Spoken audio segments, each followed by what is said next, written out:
My name is Barry Menace, but don't hold that against me. I'm an entertainment lawyer, and we are doing this here in my office at Tyre Cayman's Katz, Granoff, and Menace in Century City, California, the entertainment capital of the world with high and tall buildings. We have a practice that focuses on entertainment matters and some of the allied fields as well, as part of an overall firm that handles many other things, such as estate planning, probate, and tax. Comes in handy if we have a significant transaction wherein the economics of the deal require tax input, or if the client's living a tough life and dies, we've got our probate people.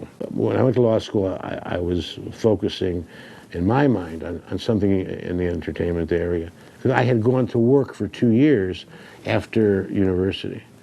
And also I had worked at NBC, and I had worked at Universal Studios, and by virtue of those jobs, I was on the cusp. And I thought it was interesting, and the kinds of issues that came up, it really was something that turned me on. And I did a video while in law school, basically before they had the sophisticated types of videos we have, and the video focused on an aspect of the law, trying to bring visual images to what could be a very droll subject, and it came off and was pretty well accepted. So at that point I was going to be Cecil B. DeMille, but never really worked out. I started really doing film. I mean, that was the first firm I worked for. They had a client that was a producer, and the producer got into a lawsuit over a movie called Monty Walsh, the original Monty Walsh, with Lee Marvin. And being a young lawyer, the fact that my boss would actually let me loose after some time of his tutelage was very exciting for me, and I learned quite a bit through the case. And the producers of the film wound up going into the music business. They formed a record label, and they signed a guy named Albert Hammond as their first artist, and his song was "It Never Rains in Southern California." And the song took off and was #1. All of a sudden, they got real busy, and I got real busy because I'm doing the work. My boss having other more important things to do: real estate, real estate, real estate. So it was an interesting start. I believe because #1, they're good managers and terrific agents, but really with a lawyer you've got the protection of his veracity, the fact that he's obligated under the law to be candid, and certain rules govern what he does or doesn't do. So he can't have the conflict of interest, and I feel that he's also going to weigh things analytically, for the artist. Give the artist the advice and counsel that the artist needs, and when the artist ultimately has a recording contract offered, he can negotiate the terms. He can then work on areas that maybe the artist didn't anticipate, music publishing, and he has sufficient contacts, just like a manager would have, that he can pick up a telephone or call the agent and say, how would you like to work with my clients, and get them touring and doing things, or get them a manager.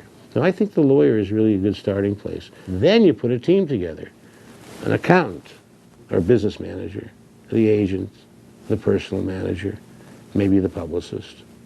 And I think that, that team goes forward on your behalf, hoping to make opportunities for you, and then you hope the artist can capitalize on those opportunities. Starting with the economics, how much is he going to wind up with at the end of the day? Whether you're paying an 80%, whether you're having a 10% free goods situation, it's just a matter of really dollars and cents, and maybe one day we won't be silly anymore, and it'll be wherein you can say, I want X dollars as an advance, I want Y dollars as a royalty on the sale of records. But I think economics are very important. As far as the other terms and conditions, the term, how long are we going to be married here? Oh, you want me for a year, but you have the option pick up a second year? What about this discounted rate for my creations, for my music publishing? I want a full rate. Why should I give it to you wholesale? You're not paying me some exorbitant advance. Then the next element might be territory. Hey, we just want to make this deal for America because I have some good ideas for Germany or for Holland or other countries. And I think once you've gotten over that threshold, then you can go into the subsidiary issues. Do they get tour support? Do they have yellow M&Ms or red M&Ms in the dressing room? I always say that it's much easier to negotiate the main points, and it's more logical in all aspects of the transaction. Because if you receive an agreement, some attorneys go page by page. And the term and compensation may be on page 20 of 80. Why go through all of that? Let's cut to the chase. If we can make a basic deal, fine. If we can't, save a lot of reading and a lot of legal fees. Very seldom do you see an agreement that's been redone. What they do is when the law changes or something else occurs, they usually take and append to the underlying form of agreement they use new clauses. So it kind of grows.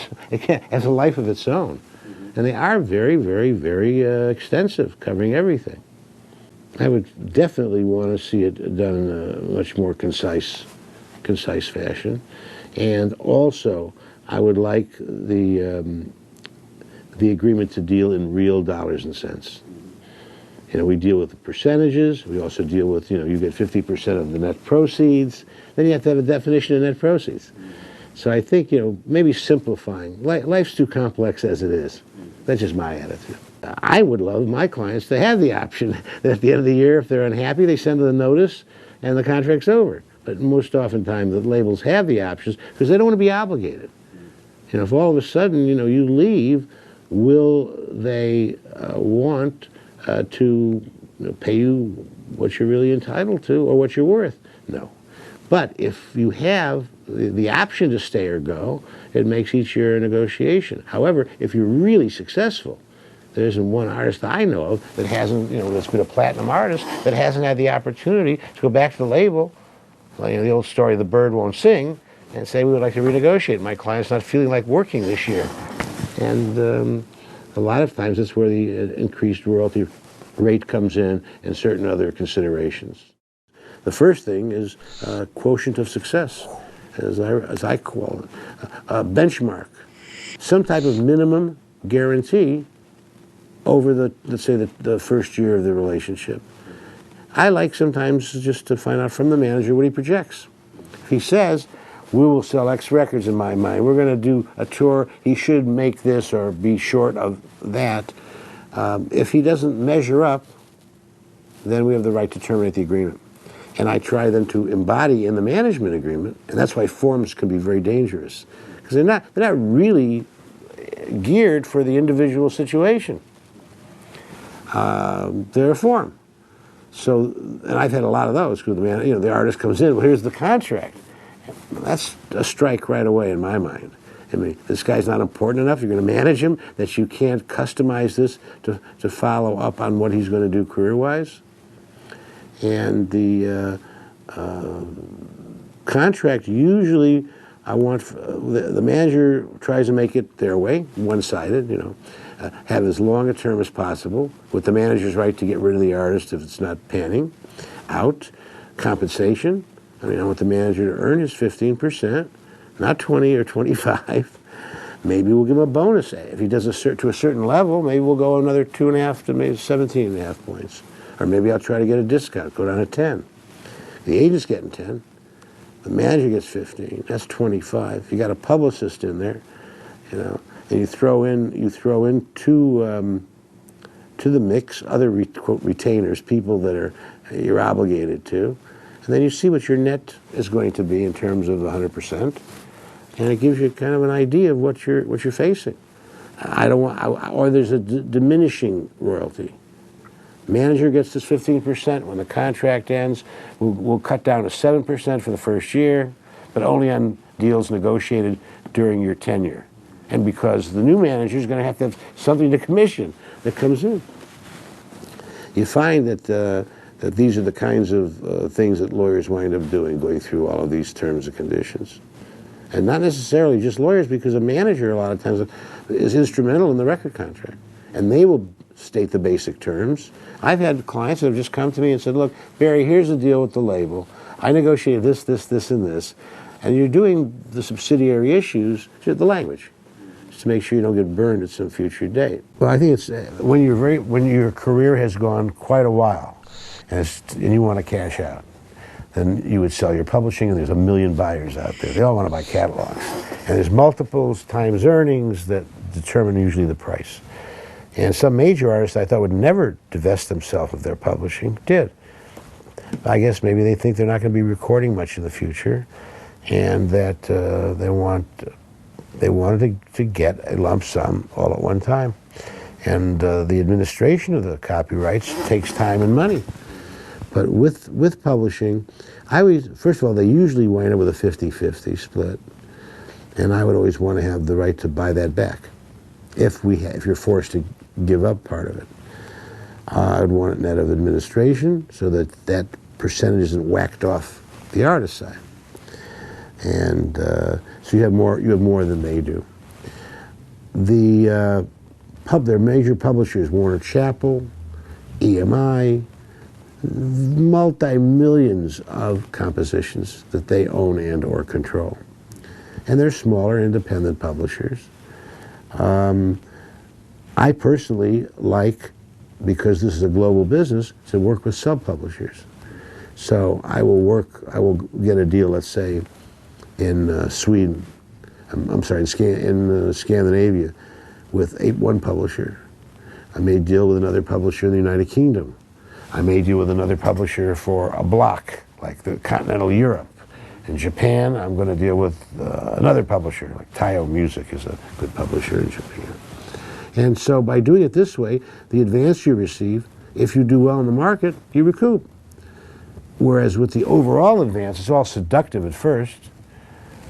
You may do fabulous in a bunch of markets, but abysmal in another, and you're not going to benefit because it's all one advance that they must be recouped. And a lot of publishers are just banks. They collect money. To me, an active publisher is trying to get cover records, trying to get this artist to record your song so you can make money on it, get it in commercials, films. They're very active. Now, they have different departments, and all of them tell you, well, this is our film and television department, and they try to push our writers for those purposes. But I'm not really convinced that with their departments that they're really servicing the majority of the people assigned to their publishing company. And their catalog is their savings account, so to speak. I have made worldwide deals, but it just depends on the type of artist, what we're dealing with. But I consider publishing like an annuity. I always tell my clients, save it, keep it. If we're going to do it, why sell it? Why not license it for a finite term? Let's make a sub-publishing deal for 3 years. When that's over, they don't own any part of your publishing. It comes back to you. During the interim, they have the incentive because of their percentage of receipts to try to exploit the copyrights. And the manager should then be pushing the publisher. I think the mistake that's made is all of a sudden someone gets an advance for a record, get an advance for the publishing, they're happy. Then 2 years later, they're really unhappy. But it's certainly worth exploring both sides of the street. And then you've got some times where you have just, you don't have the publishing share because you wrote a work for hire. You wrote something for a film, and the film company's going to own it. And the film company, if you write something for Paramount, Famous Music is the publishing company. And they're going to have it, and if they exploit it in any way, you will get your writer's share, which they can't take away from you. But basically, it's a matter of being aware as to what your role and relationship is to the party that you're dealing with. Now, I've had clients that have told me that they own the whole copyright, and it just didn't seem right to me. Or they wrote for this film, and it's now in a commercial, all excited, and I go, it's a work for hire. And work for hire under the Copyright Act means that you're being compensated to work for, you're hired by that film company to deliver that particular product. I am optimistic about the future because I think with its evolution, that even though some of these things are unfamiliar, and people are afraid usually of things they're not familiar with, that it will shake out to some degree, and it'll find its own level. Even though we're off, let's say 10%, that's not tragic. It's not good, but it's not 20%. So I just, because of the people in the business and the nature that people always will love music, and no matter what the technologies are, I think that as a whole, we won't find ourselves without a music business. It may be somewhat reduced, but I always feel that somehow there'll be replacement. That with one thing you're losing, you're gaining something else. When the vinyl was gone, the CDs came in. And so I think in this way, and the business model will change, I think, radically over time. And there are a number of variable factors that we can't control and that bother and worry me. Because if they come into effect and we consolidate anymore, it'll be, we'll have one record company. But I think there are people that are out there that are forming new entities, and some of them are becoming successful, and that the independents are getting stronger, which I think is good. And as far as the music itself, I think we're going to have something real material come along. Remember, in all eras, we've always had those supergroups, be it the Beatles, Elvis. I mean, I think we're going to have, if something like that occurred again, another phenomenon, I think that would be a stimulus for other forms of music and for commerce as we know it. And with a worldwide business, I think also that's a positive. Everything was so separate before. So, music business, succeed.